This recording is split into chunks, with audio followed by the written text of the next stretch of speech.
Okay जी, अस्सलाम वालेकुम। I hope कि आप सब खैरियत से होंगे। अच्छा, आज का टॉपिक बहुत ही ज़्यादा इंपॉर्टेंट है। इंपॉर्टेंट इस सेंस में है कि बहुत से स्टूडेंट्स हैं, उन्होंने हमारी पिछली सीरीज देखी जिसके ऊपर मैं बहुत ज़्यादा फोकस करती हूँ कि आप लोगों को टीम बनानी चाहिए, टीम बनानी चाहिए। टीम के बगैर आप सक्सेसफुल नहीं हो सकते।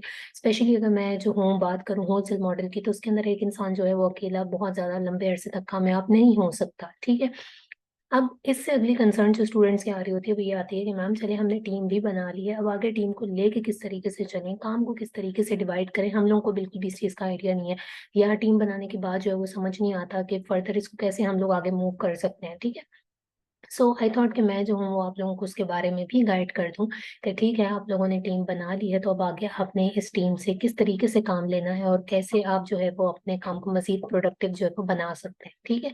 सो हियर आर सम पॉइंट्स जो कि मैं डिस्कस करूंगी, तो आप लोगों को अच्छे से अंदाजा हो जाएगा। सबसे पहला स्टेप तो यही है कि आपने जो है वो टीम बनानी है। एटलीस्ट कोशिश करें कि 5 मेंबर्स की टीम हो। लेकिन स्टार्ट में तो एकदम से आपको लोग नहीं मिलते हैं, अपने लाइक माइंडेड लोग नहीं मिलते या वैसे नहीं मिलते। लेकिन स्टार्ट में तो अगर आपके साथ एक भी इंसान है, तो आप 2 बंदों की टीम तो ऑलरेडी है। सही है।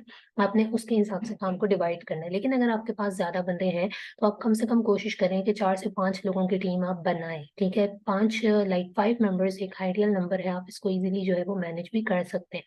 Second step is divide work among them. अब मेन पर्पस क्या है जब आप लोग आपस में मिले हैं, आपने एक टीम बनाई है, वो यही है कि आपने काम मिलके करना है। ठीक है। आपने एक बंदे की सक्सेस नहीं देखनी है, आपने देखना है कि हम पांचों ने एक साथ सक्सेसफुल होना है। आप पांचों सक्सेसफुल होंगे, आप सबको जो है वो उस चीज का बेनिफिट होगा। सही है। तो अब आप लोगों का नेक्स्ट मरहला ये है कि आपने जो है वो काम को डिवाइड करना है। You can see this thing के पांचों उंगलियां बराबर नहीं होती। कोई किसी चीज में जो है वो ज्यादा काबिल होगा, किसी के अंदर थोड़ी सी लीडरशिप वाली क्वालिटी ज्यादा होगी, जो आगे आके लीड करना जो है वो ज्यादा अच्छे से जानता होगा।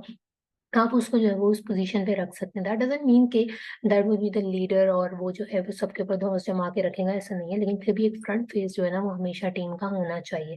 तो आप उस बंदे को जो है वो डिसाइड कर सकते हैं। ठीक है।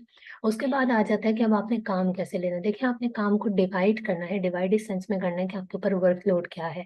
अब अगर मैं बात करूं होलसेल मॉडल की, आपकी कोई भी नीश आप उससे रिलेटेड चीजों को डिवाइड कर सकते हैं। ठीक है। होलसेल में सबसे ज्यादा मेन चीज क्या होती है कि आपके पास डिस्ट्रीब्यूटर ब्रांड्स का डाटा होना चाहिए। उनको आपने डेली कॉल्स करनी है, उनसे अप्रूवल्स लेने हैं, और अप्रूवल्स लेने के बाद अपने प्रोडक्ट्स को फाइनलाइज करना है। ये 3 काम जो है ना ये बहुत ज्यादा मेन है। तो अब आपने इन 3 को ही डिवाइड करना है। सही है। इन 3 को इस तरीके से डिवाइड करना है कि 2 बंदों को आपने डिस्ट्रीब्यूटर के हवाले लगाना है, 2 बंदों को आपने एटलीस्ट ब्रांड के साइड पे लगाना है। जिस चीज में काम ज्यादा है, आप बंदे उस तरफ ज्यादा डिवाइड कर सकते हैं। अब वो 2 बंदे जो है वो कम्प्लीटली डिस्ट्रीब्यूटर्स को डील करेंगे, उनकी शेप वगैरह बनाएंगे, उनको कॉल करेंगे, उनको फॉलो अप करेंगे, आपस में भी कनेक्टेड रहेंगे। ठीक है। और इस तरीके से जो है वो काम करेंगे। सिमिलरली 2 बंदे जो है वो लग जाए कि वो करेंगे, ब्रांड्स वगैरह को फाइंड आउट करेंगे, उनको कॉल्स वगैरह करेंगे। एक जो है वो जो कैटलॉग आ रहा है उसको स्कैन करेगा, स्कैन करने के बाद उसमें से प्रोडक्ट को एनालाइज करेगा। सही है। इस तरीके से आपने क्या करना है कि काम को डिवाइड करना है। अब यहाँ पे एक इम्पॉर्टेंट टिप वो ये है कि आप इन स्किल्स को, आप इस डिवीजन ऑफ वर्क को जो है वो शफल भी कर सकते हैं। लाइक एक बंदा जो है वो काफी टाइम के लिए एक काम कर रहा है, आप उसको दूसरे पे ला सकते हैं। क्योंकि जब आपने टीम बनाई है तो ऐसा तो है नहीं ना कि किसी बंदे को सिर्फ एक ही काम आता होगा और बाकियों को वो काम नहीं आते होंगे। सही है। आप इस चीज को शफल भी कर सकते हैं। अब इसका जो पर्पस है ना वो मेन पर्पस यही है कि हर बंदे को हर स्किल आनी चाहिए। ये बहुत ज्यादा जरूरी है। लाइक हमारी टीम है, हमारी टीम में अब काफी सारे लोग हैं, तकरीबन सबको सब काम आते हैं। स्पेशली जो हमारे होलसेल मॉडल या अमेजोन से रिलेटेड स्किल्स हैं वो सारी आती हैं। चले उससे हट के अगर कोई ग्राफिक डिजाइनिंग या एक्स्ट्रा स्किल्स की बात कर लें, तो वो किसी के पास अच्छी होती हैं, किसी के पास नहीं होती, किसी की रिसर्च होती है। लेकिन इसके ऊपर जो है वो आप लोगों ने इस तरीके से ही काम करना है कि हर बंदे के पास स्किल हो। क्यों? क्योंकि देखें, अगर टीम में कोई सिर्फ एक बंदा कॉल्स कर रहा है, बाकी नहीं कर रहे हैं, वो उनको झिझक आ रही है, जो भी है वो कॉल्स कर रहा है, वो आपको अप्रूवल लेके दे रहा है, कल को किसी भी वजह से वो आपकी टीम में से जाता है तो आप तो बिल्कुल पैरालाइज हो जाएंगे। आप तो आगे बढ़ ही नहीं सकते। सही है। इसी तरीके से एक बंदा है, उसका एनालिसिस अच्छा है, वो एनालाइज कर ही जा रहा है, वो आपको दे रहा है, आपने ना उसके ऊपर कभी काम किया, ना उसके ऊपर कभी ग्रिप जो है वो हासिल करने की कोशिश की, कल को वो जाएगा तो आप लोगों को प्रोडक्ट का एनालिसिस नहीं करना आ रहा होगा। सही है। सो इसलिए काम को आपने ऐसे डिवाइड करना है and make sure this thing कि आपको हर चीज आती हो, आपको हर स्किल आती हो। जब आप कोर्स करते हैं, इंटर्नशिप करते हैं, तभी मैं कहती हूँ कि कॉल्स नहीं भी आती तब भी करें। ठीक है। ताकि आपके अंदर वो कॉन्फिडेंस आए और आप लोगों को पता लगे कि आपने जो है वो ये काम किस तरीके से करना है। इसलिए बहुत जरूरी है। जस्ट लाइक एक कुर्सी की 4 टांगे होती है, अगर एक भी टूट जाए तो वो कुर्सी किसी काम की नहीं रहती। सही है। Do not focus on other persons work. अब ये बहुत इंपॉर्टेंट पॉइंट है, जब आप टीम में काम कर रहे हैं ये जरूरी है कि हर बंदे को जो काम दिया गया है उसने अपने टाइम पे करना है।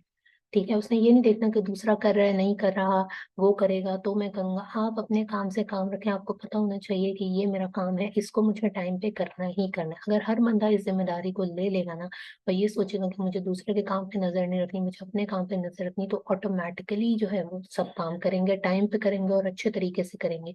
तो इस चीज के ऊपर भी आपने लाजमी तौर से काम करना है। ठीक है, एक दूसरे के साथ आप पूछें, नो हाउ होनी चाहिए ताकि सबको पता हो यार अगर मैं काम नहीं करूंगा तो मैं नजरों में आऊंगा और मुझे पूछने वाले भी हैं। लेकिन इसका हरगिज मतलब नहीं है कि आप अपने आप को दूसरे से कंपेयर करेंगे। किसी का पोटेंशियल अच्छा होता है, किसी का थोड़ा सा कम होता है, किसी को आपको अपने साथ लेके चलना।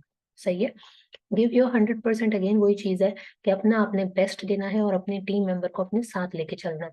All members work on client hunting. अब ये तो आपने काम डिवाइड कर लिया, लेकिन जो पार्ट है क्लाइंट हंटिंग का उसके ऊपर आप सबने काम करना है। ठीक है, ये एक ऐसी स्किल होगी या ये एक ऐसा काम होगा जो डिवाइड नहीं होगा कि एक बंदा जो है वो हमें क्लाइंट ला के दे रहा है, क्योंकि client hunting is a time taking process. तो आपने क्या करना है कि बाकी सारे आप लोग बैकअप पे लगे हुए हो, आप काम कर रहे हो, सब कर रहे हो, क्लाइंट्स को सबने फाइंड आउट करना है। ठीक है, सब इस काम पे लगे रहेंगे, फिर जब क्लाइंट मिलता है तो उसके साथ आपने जो है वो मिल के मीटिंग करनी है, क्योंकि वो आप सबका क्लाइंट होगा। सही हो गया। So these were some suggestions which I really want to give you guys. और मजीद आप जैसे जैसे काम करेंगे, आपका जिस तरीके के लोगों से इंटरेक्शन होगा, आप बहुत सी चीज़ों को एक्सप्लोर करेंगे। अभी मैं आपको बहुत सी चीज़ें इसलिए भी नहीं बता सकती because you are on the initial stage, most of you. ठीक है, लेकिन जैसे जैसे आप करेंगे, जैसे जैसे आप काम लेंगे, फिर आपको पता लगेगा कि अंदर के क्या हर्डल्स होते हैं और फिर आप उससे और ज़्यादा सीखेंगे। लेकिन ये बेसिक्स हैं जिनको फॉलो करना बहुत ज़्यादा ज़रूरी है। हर बंदा अपने काम के साथ ऑनेस्ट हो एंड ऑनेस्टली काम करे, तो आप जो है वो बहुत जल्दी सक्सेसफुल हो जाएंगे। टीम भी अच्छा काम करेगी और आप इस टीम को मजीद जो है वो आगे बढ़ा भी सकते हैं और इंक्रीज भी कर सकते हैं। ठीक है, so I hope so this video will gonna help you.